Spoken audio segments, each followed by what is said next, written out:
আসসালামু আলাইকুম, welcome back to my Lucky's দেশি কুকিং। আজকে তৈরি করে দেখাচ্ছি গরুর মাংস দিয়ে মূলা। তো এখানে গরুর মাংস নিয়েছি আমি হাড় সহ 1 কেজি পরিমাণ। মাংসগুলো একটু বড় সাইজ করে কাটা, বেশি ছোটও না, মিডিয়াম সাইজের। তো মূলা নিয়েছি মাঝখান দিয়ে কেটে পিস করে 10-12 পিস মতো। আর নিয়েছি 2 টুকরা তেজপাতা, তারপর নিয়েছি 5-6টি এলাচ, 5-6টি লবঙ্গ, 3 টুকরা দারুচিনি, 7-8টি গোলমরিচ। তো এখন চুলায় একটা প্যান বসিয়ে প্যানের মধ্যে মাংসগুলো আমি ঢেলে দিচ্ছি। তারপর দিয়ে দিচ্ছি 4 টেবিল চামচ উঁচা করে পেঁয়াজ বাটা। তারপর দিয়ে দিলাম 1 টেবিল চামচ রসুন বাটা, 1 টেবিল চামচ আদা বাটা, 1.5 চা চামচ ধনিয়ার গুঁড়া, 1.5 চা চামচ জিরের গুঁড়া। এরপরে দিয়ে দিচ্ছি 1 চা চামচ কারি পাউডার, 1.5 চা চামচ হলুদের গুঁড়া, 1 টেবিল চামচ মরিচের গুঁড়া।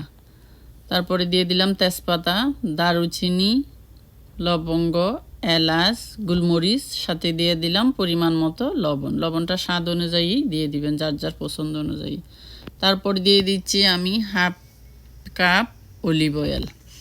অলিভ অয়েলটা দিয়ে ভালো করে মেখে নিচ্ছি মাংসগুলা। খুব ভালো করে মিক্স করতে হবে সব মশলাগুলো একসাথে। এই মাখানির উপরে মাংসের স্বাদটা নির্ভর করে অনেকটা। যতটা মাখাবেন ততটাই মাংসের ভিতরে মশলা ঢুকবে, লবণ মরিচ ঢুকবে। তো মাখা শেষ হয়ে গেলে আমি ঢাকনা দিয়ে ডেকে রান্না করতেছি 5 মিনিট। মিডিয়াম টু লো আছে 5 মিনিট আমি রান্না করব। 5 মিনিট পরে ফিরে এসে মাংসগুলো একটু নেড়ে চেড়ে দিচ্ছি ভালো করে। এই মূলা দিয়ে গরুর মাংস রান্না যারা এখনও পর্যন্ত খান নাই, আমার এই রেসিপিটা ট্রাই করবেন অবশ্যই একবার হলেও। খেতে অসম্ভব মজা, অসম্ভব মজা। তো আমি ঢাকনা দিয়ে আবারও রান্না করতেছি মাংসের গায়ের থেকে পানিগুলো শুকিয়ে আসা পর্যন্ত হাই হিটে। তো এখন একটু নেড়ে চেড়ে দিচ্ছি আমি ভালো করে। আর এই গরুর মাংসের সাথে যখন মূলাটা রান্না করা হয়, মাংসের সাথে মূলাটা সিদ্ধ হয়ে একদম সফট হয়ে যায়, একদম রসালো, খেতে অনেক মজা, অনেক মজা, খুবই টেস্টি। তো এখন পানিটা শুকিয়ে যাওয়ার পরে আমি ঢেলে দিচ্ছি 3 কাপ পরিমাণ গরম পানি। এখানে গরম পানি ইউজ করতে হবে, ঠান্ডা পানি ইউজ করা যাবে না। ঠান্ডা পানি ইউজ করলে মাংসটা আরও শক্ত হয়ে যাবে, ভালো মতো সিদ্ধ হবে না। তো আমি আবারও একটু ভালো করে নেড়ে চেড়ে দিচ্ছি। নেড়ে চেড়ে দিয়ে দিব মূলা। মূলার সাথে আমার 1/2 টমেটো ছিল, তো 1/2 টমেটো আমি কুচি করে মূলার সাথে অ্যাড করে দিছি। এখানে মূলাটা একটু বড় করে কাটা হয়েছে, যেহেতু মাংসের সাথে দেওয়া হবে। ছোট করে কাটলে মূলা একদম সফট হয়ে যাবে, পাওয়া যাবে না কোজে। এখানে যেই টমেটো আমি অ্যাড করে দিছি এটা হচ্ছে অপশনাল, আপনারা চাইলে দিতে পারেন, না চাইলে স্কিপ করতে পারেন। তবে আমার কাছে মাংসের মধ্যে টমেটো যখন দেওয়া হয় তখন খেতে খুব ভালো লাগে, টেস্টটা অন্যরকম হয়ে যায় তখন।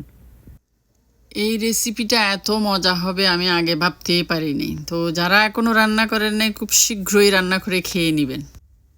তো আমি এখন আবারও ঢাকনা দিয়ে রান্না করব 7-8 মিনিট মিডিয়াম হিটে। 7-8 মিনিট পরে ফিরে এসে একটু ভালো করে নেড়ে চেড়ে দিচ্ছি। এই পর্যায়ে মূলাটা একটু হালকা সফট হয়ে আসছে, ঝোলের পরিমাণও একটু কমে আসছে। তো এখন আবারও একটু ঢাকনা দিয়ে আমি রান্না করব 10 মিনিট। 10 মিনিট পরে ফিরে এসে দেখুন মূলাটা একদম সিদ্ধ হয়ে সফট হয়ে গেছে, আর কালারটাও চেঞ্জ হয়ে গেছে। তো এখন মাংসটা হয়ে গেছে, এখন দিয়ে দিচ্ছি পরিমাণ মতো ধনিয়া পাতা।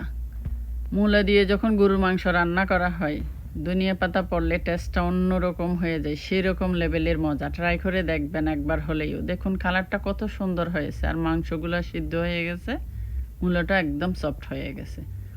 তো এখন একটা বলে নিয়ে আমি পরিবেশন করে দেখাচ্ছি। আমার এই রেসিপিটা কেমন লাগলো কমেন্টে জানাবেন, আশা করি ভালো লাগবে। তো এই রেসিপিটা যদি ভালো লেগে থাকে লাইক, কমেন্ট, শেয়ার এবং ফলো করতে ভুলবেন না। আবারও অন্য কোনো রেসিপি নিয়ে আপনাদের সামনে হাজির হয়ে যাবে। এ পর্যন্ত ভালো থাকুন, সুস্থ থাকুন, আল্লাহ হাফেজ।